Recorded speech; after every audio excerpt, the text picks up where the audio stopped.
우리 하나님 말씀 사사기 3장 31절입니다. 사사기서 3장 31절.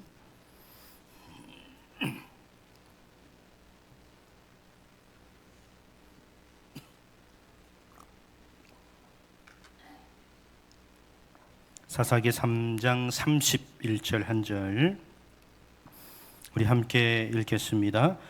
에훗 후에는 아나세 아들 삼갈이 있어 소문은 막대기로 블레셋 사람 600명을 죽였고 그도 이스라엘을 구원하였더라. 아멘. 신년 특별 새벽 기도회부터 해서 지난 주일까지 우리가 계속해서 사사기서에 등장하는 사사들의 모습을 살펴보면서 하나님께서 우리에게 주시는 말씀을 함께 경청하고 있습니다.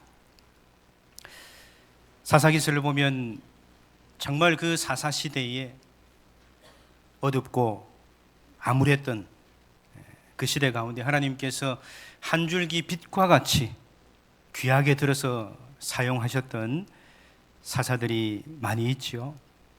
앞서 우리가 살펴본 기드온, 입다, 온니엘 그런 사사들을 포함해서 익히 우리가 잘 알고 있는 삼손이나 드보라 같은 그런 사사들,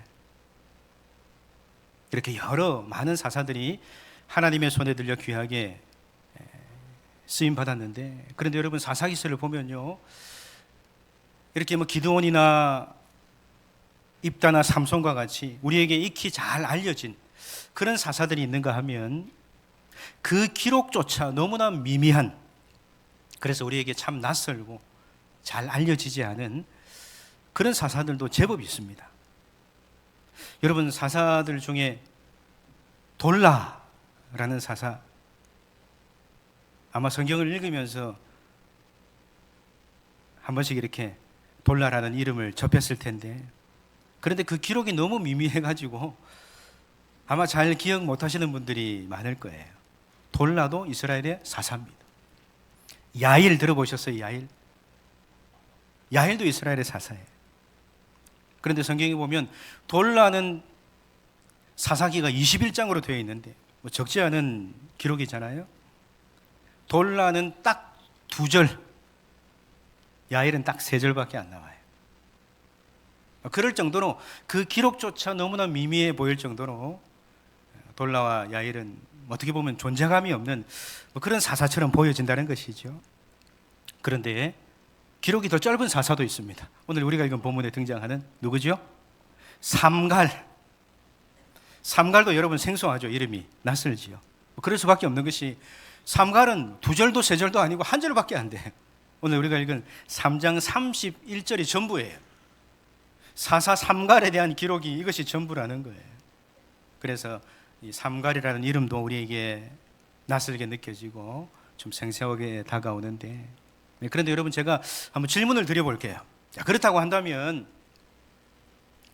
우리가 지난 특별 새벽 기도회 때 살펴본 기드온 같은 경우는 그 기록이 6장에서 8장까지 사사기 전체가 21장인데 무려 3장에 걸쳐서 기드온과 관련된 행적을 기록하고 있어요. 이 기드온하고 전체 21장 중에서 딱 1절밖에 안 되는 이 삼갈하고 여러분 생각하시기에 누가 더 훌륭한 사사처럼 보여집니까? 누가 더 뛰어난 사사처럼 그렇게 생각이 되나요? 외적으로 그냥 기록 자체부터 비교가 안 되니까 그렇죠? 외적으로 보면 기드온이 더 훌륭해 보이고 더 뛰어나 보이고 더 하나님께 귀하게 쓰임받았던 것처럼 그렇게 보여지지만 그게 아니라는 거예요. 비록 1절밖에 안 되는 짧은 기록밖에 없지만 이 삼갈 역시도 기드온 못지않게 하나님의 손에 들려 너무나 귀하게 아름답게 쓰임받았던 훌륭한 사사였다는 것이에요.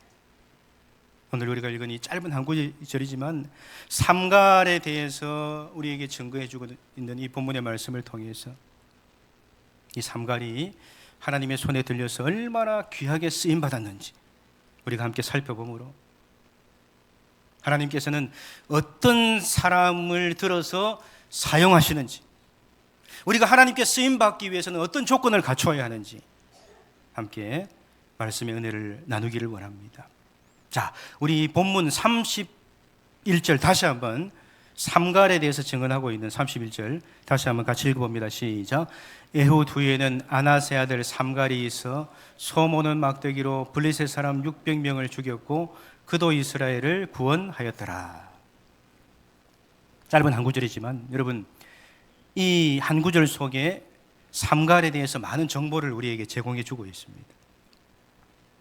자, 이 삼갈은요, 이름이 히브리인의 이름이 아니에요. 쉽게 말하면 이스라엘식의 이름이 아니고 가나안, 이방 가나안식의 이름입니다. 삼갈의 아버지의 이름이 어떻게 되어 있죠? 아낫이라고 되어 있죠. 이 아낫은 가나안, 이방 가나안 사람들이 섬겼던 우상의 이름이에요. 이방신의 이름이에요. 삼갈의 이름 역시도 가나안식의 이름이에요. 그래서 성경학자들 중에는 이 삼갈이 이스라엘 사람이 아니고 가나안 사람이었을 것이다, 그렇게 주장하는 학자들도 있습니다. 그런 주장들이 있기는 하지만 여러분, 이름을 가나안식으로 지었다고 해서 삼갈이 가나안 사람이다, 이방 사람이다, 그렇게 보기는 어렵습니다. 왜냐하면 하나님께서 이스라엘의 사사로 택하여 불러서 사용하셨는데 이스라엘이 아닌 이방 사람을 들어서 사사로 사용하셨을 가능성은 너무 희박한 거예요. 너무 적은 거예요. 이스라엘 중에도 사사로 쓸만한 사람들이 많은데 분명히 있는데 굳이 하나님이 이방 가나안 사람을 들어서 쓰실 리가 없지요. 그래서 삼갈을 이름은 비록 가나안식이지만 이스라엘 사람으로 보는 것이 맞고요. 자, 그렇다고 한다면 왜 이 삼갈 집안은, 그 아버지와 그 집안은 이름을 이스라엘식이 아니고 가나안식으로 그렇게 지었을까? 여러분, 왜 그렇게 했어요? 그만큼 이 가문이, 이 가정이, 그죠? 가나안 문화에 깊이 젖어들어 있었다는 것이죠. 이스라엘 사람들이지만 그 이방 가나안 문화에 깊이 젖어들어 있었고, 그래서 이 삼갈의 가문은 전혀 신앙적인 가문이 아니었다는 것이에요. 그 가문, 그 선조 때부터 가나안의 우상들을 열심히 섬길 정도로 전혀 신앙적인 가문이 아닌 그런 집안에서 태어난 사람이 삼갈이라는 것이죠. 뿐만 아니라 이 삼갈은 본문에 보면 소모는 막대기로 블레셋 사람 600명을 죽였다 그랬잖아요. 그러니까 뭐 하는 사람이겠어요? 추측해 보면 농사 짓는 사람 아니겠어요, 그죠? 자기에게 가장 익숙한 도구를 가지고 나가서 싸웠으니까 소모는 막대기, 아마 농사 짓는 농부가 아니었을까. 쉽게 말하면 전문적인 군사 훈련을 받은 사람이 아니라는 거예요. 소모는 막대기로 블레셋 사람 600명을 죽였다. 그래서 이런 이야기를 이제 접하면, 야, 무슨 무협지도 아니고 그렇죠. 이게 말이 되냐. 그래서 성경을 뭐 지어낸 이야기다, 뭐 그렇게 보는 사람들도 적지 않은데, 여러분, 우리나라 소모는 막대기로는 600명의 대적을 물리칠 수가 없죠. 그런데 이 당시, 삼갈 당시 이 지역의 소모는 막대기는요, 작은 그런 막대기가 아니고 제법 큰 나무 막대기 양쪽 끝에 쇠가 달려있다 그래요. 그래서 소를 몰다가 밭을 갈아야 될 때는 그 막대기를 가지고 밭을 가는, 그러니까 어떤 모습을 연상하시면 되냐 하면 제법 긴 큰 굵은 막대기 양쪽 끝에 괭이가 달려있는 것으로 그렇게 보시면 됩니다. 그러니까 이제 그 쇠가 달려있는 막대기니까 그걸 가지고 나가서 싸울 수가 있었던 것이죠. 아무튼 분명한 것은 뭐 오늘 우리로 치면 정말 저 시골에서 아무도 주목하지 않는 곳에서, 그죠? 농사 짓고 있는 농사꾼에 불과한 이런 삼갈을 하나님이 찾아가셨고 그를 사사로 부르셨고 그를 통해서 대적 블레셋의 압제로부터 이스라엘을 구해내는 그런 하나님의 귀한 일들을, 귀한 역사들을 이루어 가셨다는 것이죠. 여러분, 삼갈에 대해서 증언하고 있는 이 본문의 말씀을 통해서 우리가 발견하게 되는 중요한 진리가 있습니다. 하나님은요, 우리 하나님은 여러 다양한 사람들을 들어서 쓰신다는 사실이에요. 하나님은 그 어떤 사람이라도, 그 누구라도 들어서 사용하시는 하나님이시라는 것이죠. 우리가 지난 주일에 온니엘이라는 사사에 대해서 살펴보았는데, 온니엘은 어떤 사람이었습니까? 갈렙 가문에서, 그죠? 신앙의 명문 가문에서, 신앙의 집안에서 태어나서 좋은 그런 신앙의 배경 속에서 자라난 사람이지요. 그런데 하나님은 이렇게 좋은 영적인 환경, 신앙적인 환경 속에서 자라난 사람만 택하여 부르시고 그를 사용하시는 것이 아니고, 이 삼갈처럼, 그죠? 비록 그 영적인 환경이 좋지 못해도, 우상숭배 집안에서 태어났다 할지라도, 아무도 주목하지 않는 초라한 신분이라 할지라도, 하나님은 그도 역시 들어서 하나님의 사명을 위해서 귀하게 쓰신다는 사실이에요. 이것을 삼갈에 대해서 증언하는 오늘 본문이 우리에게 분명히 증거해주고 있습니다.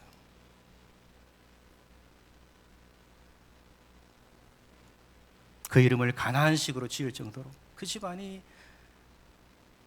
열심히 우상을 숭배하는 그런 집안이었고, 전혀 신앙적인 가문이 아니었고, 태어나서 농부의 아들로 태어나서 지금껏 평생 농사만 짓고 살던 삼갈이었는데, 이런 삼갈도 하나님의 부르심을 받고 하나님의 손에 들려서 귀하게 쓰임받았다. 그렇다면 여러분, 세상 어느 누구라도, 그 누구라도 하나님의 손에 들리기만 하면, 하나님의 부르심을 받기만 하면 이렇게 귀하게 쓰임받을 수 있다. 지난주에 제가 온니엘 이야기하면서 혹시 좀 마음이 서운하셨을 분들이 계실지도 모르겠어요.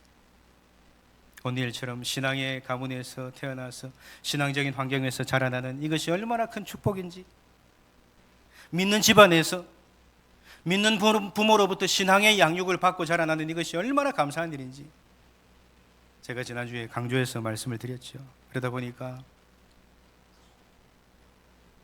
전혀 그런 신앙적인 배경 속에서 자라나지 못한 분들, 정말 홀로 힘겹게 교회 다니면서 신앙생활 하시는 분들은 혹 마음에 조금 서운한 마음이 드셨을지도 모르겠어요.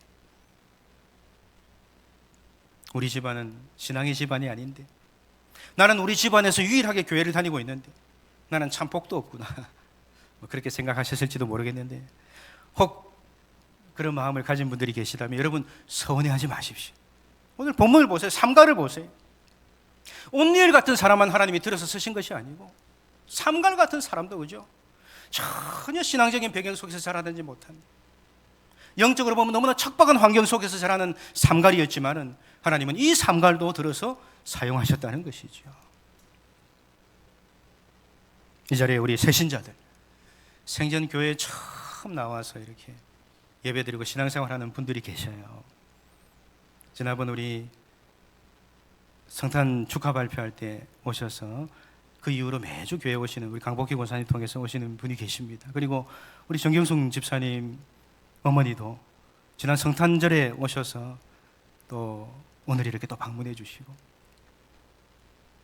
그 외에도 이 자리에 지난번에 학습받고 이제 올해 부활절에 세례받는 분들 다 새신자분들이죠. 얼마나 귀한 분들입니까? 그런데 우리 새신자분들이 혹 이렇게 생각하실지도 모르겠어요. 나는 교회 나온 지도 얼마 안 됐는데, 그래서 나는 아직 하나님이 누군지도 잘 모르겠고 예배도 잘 모르겠고 나는 아직 모르는 것도 너무너무 많은데, 이런 내가 하나님께 쓰임 받겠어? 이런 나를 하나님이 쓰시겠어? 예, 하나님이 쓰십니다. 하나님께 쓰임 받을 수 있습니다.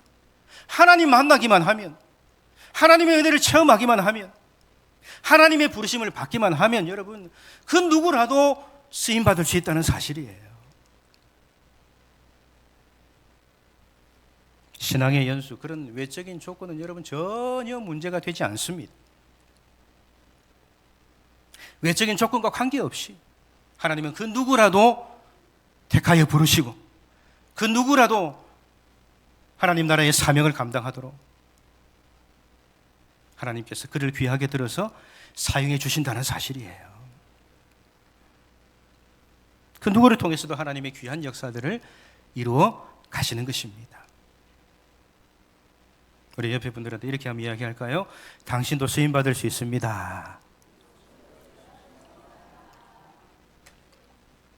여러분, 이것이 성경이 한결같이 우리에게 증거해 주는 진리. 그 누구라도 쓰임받을 수 있다. 비록 허물이 있고 약점이 있고 하나님 앞에 큰 실수를 저지른 사람이라 할지라도 그도 역시 하나님의 손에 들려서 귀하게 쓰임받을 수 있다. 삼갈처럼, 기드온처럼, 입다처럼 그도 역시 하나님 나라의 사명을 아름답게 이루어가는 사명자 인생을 살 수 있다. 분명히 하나님이 우리에게 말씀해 주고 있어요. 마태복음 1장에 보면 제일 먼저 나오는 내용이 뭐죠? 족보가 나오죠. 마태복음 1장에 보면 예수님의 족보가 나와요. 아브라함에서부터 시작해서 다윗을 거쳐서 예수님에 이르기까지 총 42대에 걸친 기나긴 예수님의 족보가 나옵니다. 제가 성경을 잘 몰랐을 때는요, 이 족보가 너무 지루하고 얼핏 보기에 그냥 별 의미 없어 보이는 이 기나긴 족보를 왜 하나님이 성경에 기록하게 하셨을까? 그런 생각을 하기도 했었습니다. 그런데 제가 성경을 좀 공부하고 나니까, 성경을 좀 알고 나니까 이 족보야말로 하나님의 은혜구나. 이 족보가 다름 아니라 내 이야기구나. 이 족보 속에 나를 향한 하나님의 놀라운 사랑과 은혜가 새겨져 있구나. 그래서 지금은 마태복음 1장의 그 족보가 얼마나 큰 은혜로 다가오는지 대할 때마다, 읽을 때마다 은혜가 되고 감동이 되고. 여러분, 마태복음 1장에 나오는 예수님의 족보에 보면요, 야, 어떻게 이런 사람이 예수님의 족보에 그 이름이 올라갈 수 있을 수 있지? 싶은 그런 사람들도 있어요. 허물도 그냥 보통 허물이 아니고요, 어마어마한 허물이 있는 그런 사람이 예수님의 이름에, 족보에 그 이름이 올라가 있다는 것이에요. 아브라함하고 다윗만 해도 여러분 그래요. 우리는 아브라함, 다윗 그러면 믿음의 조상으로, 그렇죠? 대단한 믿음의 사람들로, 그렇게 신앙의 위인들로 생각을 하는데, 예, 물론 맞습니다. 아브라함과 다윗, 우리가 본받아야 할, 그죠? 우리가 따라야 할 너무나 훌륭한 신앙의 위인들임에 틀림없습니다. 그런데 여러분, 성경을 보면요,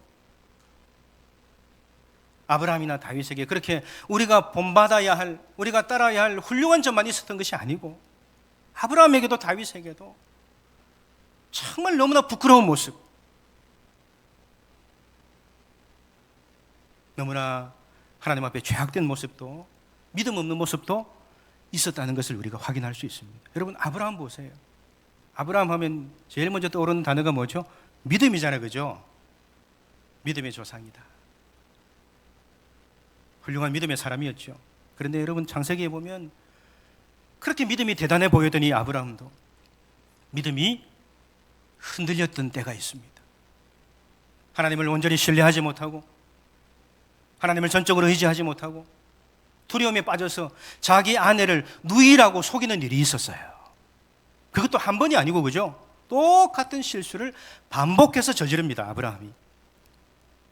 이방 나라에 갔을 때 그 이방 나라 사람들이 자기 아내가 사라가 너무 아름다우니까 이 사라를 취하기 위해서 자기를 죽일까 봐, 그게 두려워가지고 자기 아내 사라를 누이라고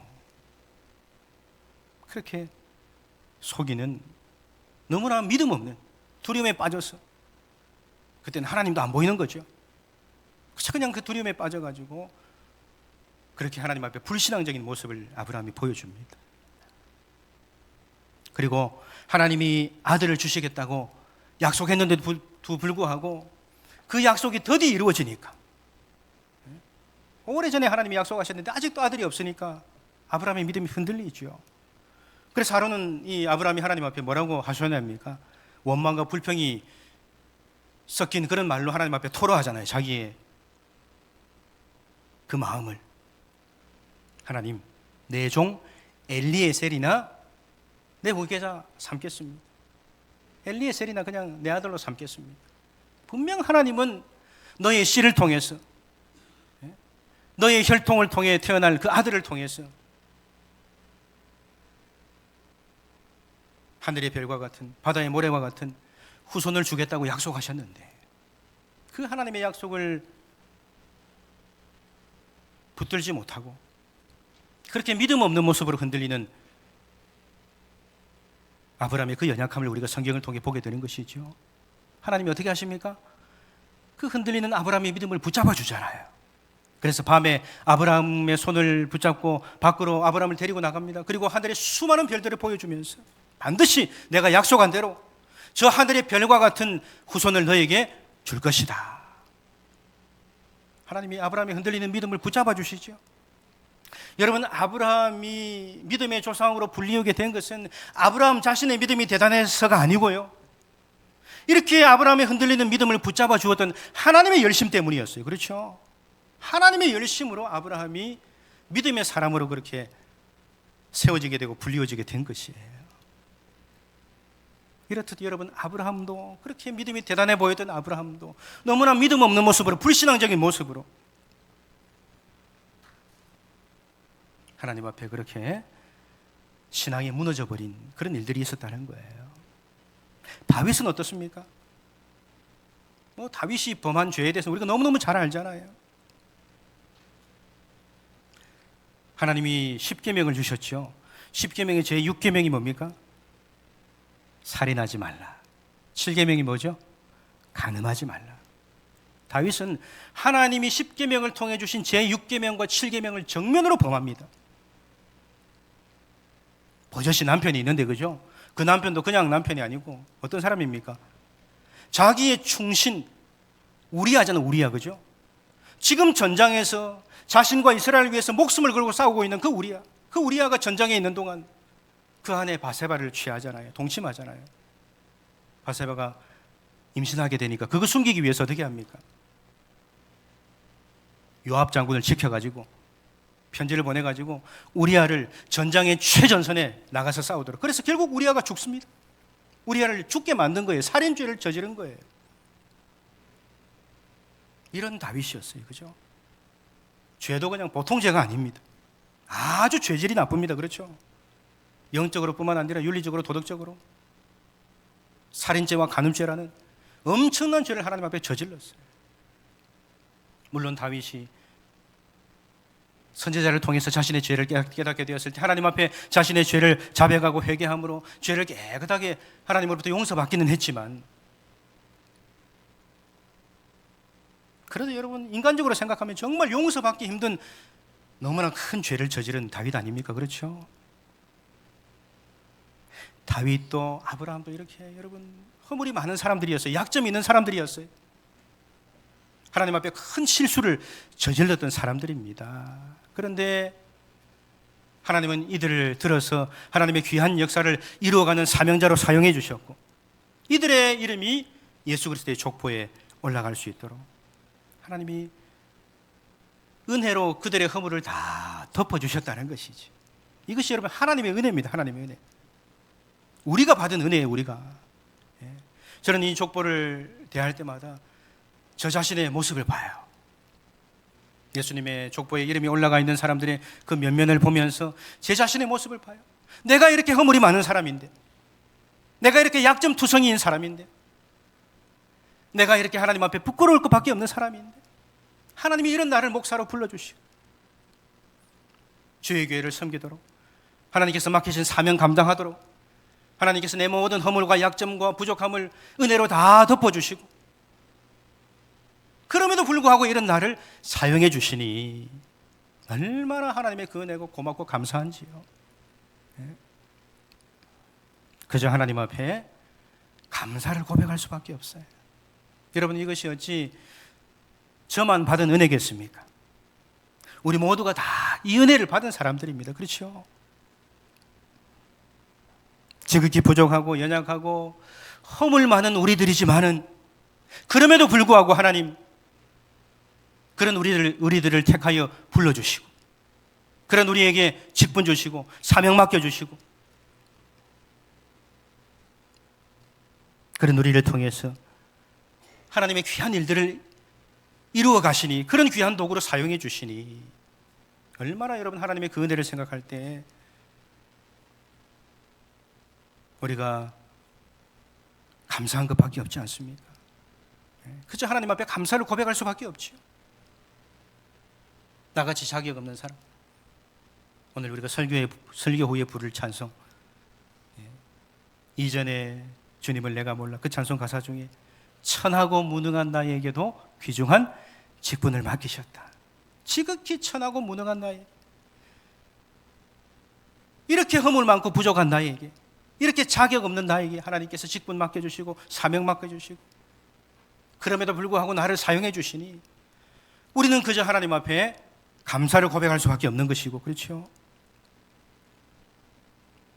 하나님의 그 무한하신 은혜를 생각할 때 하나님께서 우리에게 맡기신 직분과 사명을 우리는 그저 충성을 다해 감당하는 것밖에 없는 것이죠. 이처럼 우리 하나님은 우리의 외적인 조건과 관계없이 우리의 허물과 연약함과 부족함에도 불구하고 우리를 사용하시는 하나님이시다. 그런데 우리가 기억해야 될 중요한 사실이 한 가지가 있습니다. 그렇게 하나님께서 우리의 부족함과 연약함과 허물에도 불구하고 우리를 사용해 주시지만, 그런데 우리가 그처럼 부족함과 연약함과 허물에도 불구하고 하나님의 손에 들려 귀하게 쓰임 받기 위해서는 중요한 한 가지 조건을 우리가 갖춰야 됩니다. 이 조건을 갖추어야 우리가 그럼에도 불구하고 우리를 사용해 주시는 하나님의 은혜를 경험하게 되는 거예요. 그 조건이 뭐냐? 한번 저를 따라 하실까요? 전적으로 하나님을 의지해야 합니다. 전적으로 어떻게 해야 된다고요? 하나님을 의지해야 된다. 전심으로 하나님을 찾고 전적으로 하나님을 의지하는 자를 하나님은 들어서 사용하신다는 거예요. 비록 부족함이 있고 허물이 있고 약점이 있어도, 실수하고 실패했어도 전심으로 하나님을 찾고 전적으로 하나님을 의지하면 하나님께서 그 모든 부족함과 연약함과 허물에도 불구하고 우리를 사용해 주신다는 사실입니다. 내가 부족하기에, 내가 연약하기에, 내 능력으로는 할 수 없기에 그렇게 전심으로 하나님을 찾고 하나님의 은혜를 구하고 하나님을 붙드는, 하나님만 전적으로 의지하는 그 사람을 하나님은 그 모든 허물과 부족함과 연약함에도 불구하고 들어서 사용해 주신다. 이 진리를 우리가 마음에 새겨야 합니다. 성경을 보면요, 하나님께 쓰임받았던 하나님의 사람들의 공통된 특징이 바로 이것이에요. 그들에게 있었던 공통된 특징이, 내가 부족하기에, 내가 허물이 많기에, 나로서는 할 수 없기에 오직 하나님만 바라보고 하나님만 붙들고 하나님만 의지하고 하나님의 도우심을 구하며 간절히 기도하였던 자들이었습니다. 앞서 다윗 이야기했는데, 여러분 다윗이요 얼마나 전심으로 하나님을 찾고 하나님을 붙들고 의지했는지 시편에 나오는 다윗의 시편을 보면요, 구구절절 하나님을 향한 그 중심이 새겨져 있습니다. 우리 시편 42편 1절만 한번 같이 한번 읽어볼까요? 읽어보겠습니다. 시작. 하나님이여 사슴이 시냇물을 찾기에 갈급함과 같이 내 영혼이 주를 찾기에 갈급하니이다. 사슴이 시냇물을 찾기에 갈급함과 같이. 저기 사슴은요 어떤 사슴이냐, 그 사막, 이스라엘의 사막 지역이잖아요, 그죠? 다윗이 자신의 눈으로 목격한 광경을 지금 시적으로 표현하고 있는 거예요. 그 사막, 그 광야에서 며칠을 물을 마시지 못했어. 그 타는 듯한 목마름에 헐떡거리면서 사력을 다해서 물을 찾고 있는 사슴을 가리키는 것이에요. 하나님, 내가 그렇게 하나님을 찾습니다. 하나님이 아니면 소망이 없기에, 하나님이 아니면 답이 없기에 내가 하나님만 바라봅니다. 전심으로 하나님만 찾습니다. 하나님만 붙들고 하나님만 의지합니다. 이것이 하나님을 향한 다윗의 중심이었어요. 다윗은 일평생 그렇게 전심으로 하나님을 찾고 전적으로 하나님을 의지하는 삶을 살았고, 그랬기 때문에 그에게 비록 큰 약점이 있고 실수가 있었어도 하나님께서 다윗을 들어서 하나님 나라의 귀한 사명을 이루어가는 일꾼으로, 사명자로 아름답게 사용하셨던 것입니다. 오늘 사사기서에 등장하는 삼갈도 마찬가지예요. 삼갈도. 여러분, 짧은 한 구절이지만 삼갈이 어떤 사사였는지, 어떤 신앙의 인물이었는지, 물론 여러분 본문에는 삼갈이 전심으로 하나님을 찾고 전적으로 하나님 의지했다 그런 표현은 없어요. 그런 기록은 없어요. 그런데 우리가 충분히 유추해 볼 수 있습니다. 여러분, 삼갈이 소모는 막대기로 블레셋 사람 무려 몇 명을 죽였다고요? 600명. 그래서 아까 얘기한 것처럼 이게 도대체 가능한 이야기냐, 무슨 무협지에 나오는 이야기도 아니고 이 말이 안 된다. 그래서 이런 성경의 기록을 있는 그대로 믿지 않으려고 하는, 받아들이지 않으려고 하는 사람들도 있어요. 그런데 여러분, 실제 역사 속에서 일어난 사건입니다. 자, 그렇다고 한다면 여러분, 삼갈도 사람인데, 그렇잖아요, 그죠? 삼갈도 사람인데, 그리고 무슨 대단한 무슨 무기를 가지고 싸웠던 것도 아니고, 소모는 막대기, 양쪽 끝에 쇠붙이가 달려있긴 하지만 어떻게 그 무기 하나 가지고, 블레셋 사람은요 그 당시에 철제 무기, 철기 무기를 사용하는 사람들이었어요. 전쟁에 아주 능한 사람들이었어요. 어떻게 소모는 막대기 하나 가지고 그 무시무시한 600명의 대적 블레셋 사람들을 쳐 죽일 수 있었느냐, 물리칠 수 있었느냐. 여러분, 이거는요 사람으로서는 불가능한 일이죠. 그렇죠? 사람으로서는 할 수 없는 일입니다. 삼갈이 자기로서는 할 수 없기에, 자기의 능력으로는 불가능하기에 분명 전심으로 하나님을 찾았을 것이고, 전적으로 하나님만 붙들고 의지했을 것이고, 그랬을 때 특별하게 하나님께서 역사하셔서, 특별하게 하나님 삼갈을 도우셔서 그 소모는 막대기 하나 가지고 블레셋의 대적 600명을 쳐 죽이는 놀라운 승리를 하나님이 가져다 준 것이에요. 여러분, 삼갈이 거두었던 이 놀라운 승리는 삼갈 자신의 힘으로, 자신의 능력으로 거두었던 것이 아니고, 삼갈이 그렇게 전심으로 하나님 의지하고 하나님 붙들었을 때 하나님의 도우시는 능력으로 거두었던 승리였다는 사실이에요. 하나님은 이처럼 전심으로 하나님을 찾고 하나님 의지하는 자들을 들어서 사용하시고 그들에게 하나님 살아계신 능력을 나타내 보여주시는 것입니다. 우리 하나님 반드시 그렇게 하십니다. 우리가 지난 특별 새벽 기도회 때 살펴보았던 입다도 여러분 그렇지 않습니까? 입다가 하나님 앞에 큰 잘못을 저지르죠. 실수를 저지르죠. 이제 암몬과 전쟁을 하러 나가게 되는데, 하나님 이 전쟁에서 이기고 돌아오게 하시면 내가 집에 돌아왔을 때 제일 먼저 나를 맞이하는 사람을 내가 하나님께 번제로 드리겠습니다. 번제가 뭐예요? 불에 태워서 드리는 제사입니다. 여러분, 인신제사라 그러죠. 사람을 번제로 드리는 제사는 하나님이 율법을 통해서 엄하게 금하셨어요. 이방 민족들이 그 악한 풍습을 따르지 말라, 엄하게 금하셨어요. 그런데 전쟁에서 이기고자 하는 마음이 너무 간절한 나머지 입다가 하나님 앞에 해서는 안 될 서원을 한 거예요. 그런데 서원을 하면 또 지켜야 되잖아요. 안타깝게도 제일 먼저 자기를 맞아준 사람이 누구였습니까? 자기 무남동녀 외동딸이었어요. 그런데 어떡합니까? 하나님 앞에 서원했는데, 그죠? 딸도 받아들입니다. 아버지, 하나님 앞에 서원했으니 서원대로 하십시오. 여러분, 그 섣부르고 성급한 판단 때문에 그 사랑스러운 무남동녀 외동딸을 희생시켜야 되는 큰 잘못을, 실수를 저질렀던 입다였어요. 그런데 그 입다가 그럼에도 불구하고 하나님의 손에 들려 사사로 귀하게 쓰임받지 않습니까? 어떻게 이 일이 가능했습니까? 비록 입다에게 큰 실수와 잘못이 있었지만, 큰 허물이 있었지만, 이 입다에게는요 하나님을 향한 남다른 열정과 사랑이 있었기 때문이에요. 하나님을 향한 남다른 헌신이 있었기 때문이에요. 누구보다 하나님을 사랑했고, 누구보다 전심으로 하나님을 의지했고, 전심으로 하나님을 붙들었던 이 입다를 비록 허물이 있고 실수를 저질렀지만 하나님은 그를 들어서 귀하게 이스라엘의 사사로, 사명자로 사용해 주신 것이지요. 이처럼 하나님은 비록 허물이 있고 약점이 있고 부족함이 있어도 삼갈처럼, 입다처럼 전심으로 하나님을 찾고 하나님 붙들고 하나님 의지하는 자를 오늘날에도 들어서 사용해 주시고 그에게 하나님 당신이 살아계심을 분명히 나타내 보여주심을 여러분 믿으시기를 바랍니다. 우리 성경 구절 한번 같이 읽어보겠습니다. 역대하 16장 9절 같이 읽어봅니다. 시작.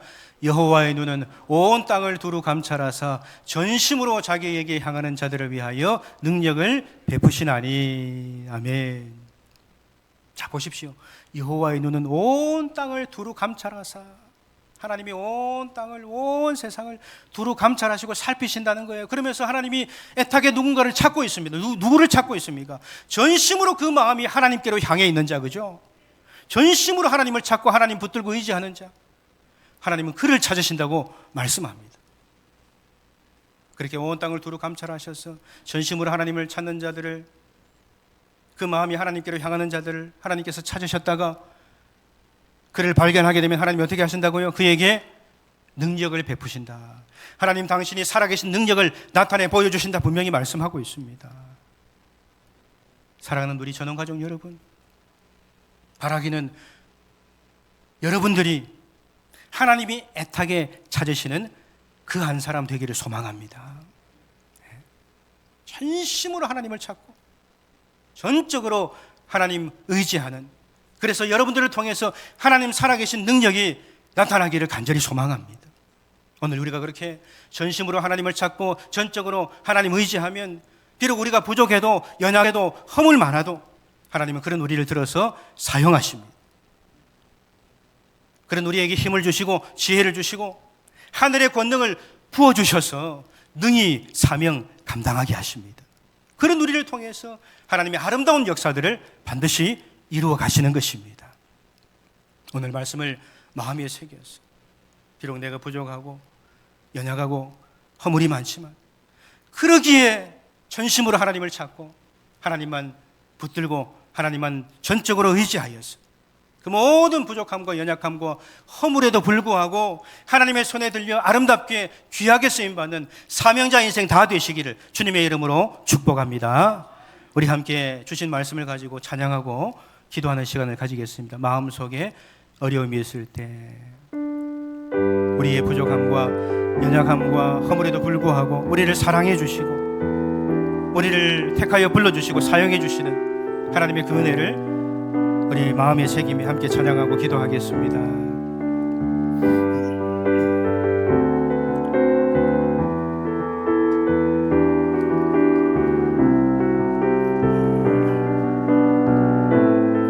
마음속에 어려움이 있을 때, 마음속에 어려움이 있을 때, 마음속에 어려움이 있을 때, 마음속에 어려움이 있을 때 주님 내게 먼저 오사 내 마음을 만지고 주님 앞에 나올 수 없을 때, 주님 앞에 나올 수 없을 때, 주님 앞에 나올 수 없을 때, 주님 앞에 나올 수 없을 때 주님 나 먼저 아는. 아멘. 그럼에도 불구하고, 그럼에도 불구하고 날 사랑하시는 내 하나님의 사랑 나의 모든 걸 덮고, 그럼에도 불구하고 날 안아주시는 내 하나님을 부를 때 아버지, 그럼에도 불구하고, 그럼에도 불구하고 날 사랑하시는 내 하나님의 사랑 나의 모든 걸 덮고, 그럼에도 불구하고 날 안아주시는 내 하나님을 부를 때 아버지, 우리 한 번 더 고백합니다. 그럼에도 불구하고, 그럼에도 불구하고 불구하고 날 사랑하시는 내 하나님의 사랑, 나의 모든 걸 돕고 괴로움에도 불구하고 날 안아주시는 내 하나님을 부를 때 아버지라 부르죠. 아멘. 이 시간 오늘 말씀을 생각하며 우리 함께 같이 기도하기를 원합니다. 먼저 하나님 앞에 감사하며 기도하십시다. 지극히 부족하고 연약하고 허물 많은 나 같은 사람에게 귀한 직분 맡겨주시고 사명 맡겨주시고 주의 일 하게 하신 그 은혜에 감사하며 기도하기 원합니다. 아무리 생각해도 자격 없는데, 아무리 생각해도 부족한 것밖에 없는데, 그럼에도 불구하고 이토록 천하고 무능한 나를 택하여 불러주시고 내게 귀한 사명 맡겨주신 하나님의 그 크신 은혜에 감사하며 기도하고, 하나님의 그 한량없는 은혜에 대한 감사와 감격으로 내게 맡겨진 직분과 봉사의 직무, 내게 맡겨진 사명을 충성을 다해 감당하겠노라 우리 결단하며 기도하십시다. 또한 오늘 우리 모두가 주신 말씀을 마음에 새겨서 하나님께 쓰임받았던 삼갈과 같이 사사들과 같이 전심으로 하나님을 찾고 전적으로 하나님 의지하겠노라 결단하며 기도하기 원합니다. 내가 부족하기에, 내가 연약하기에, 나로서는 할 수 없기에 전심으로 하나님을 찾고 하나님 의지하여서 하나님이 주시는 힘과 지혜와 하늘의 권능으로 맡겨진 직분과 사명을 능히 감당케 하여 주옵소서. 전심으로 하나님을 찾고 하나님 의지함으로 하나님의 손에 들려 귀하게 쓰임받게 하시고 하나님의 귀한 역사를 이루어가는 도구가 되게 하여 주옵소서. 하나님 나를 사용하여 주시옵소서. 이 시간 주여 간절히 부르고 기도하겠습니다.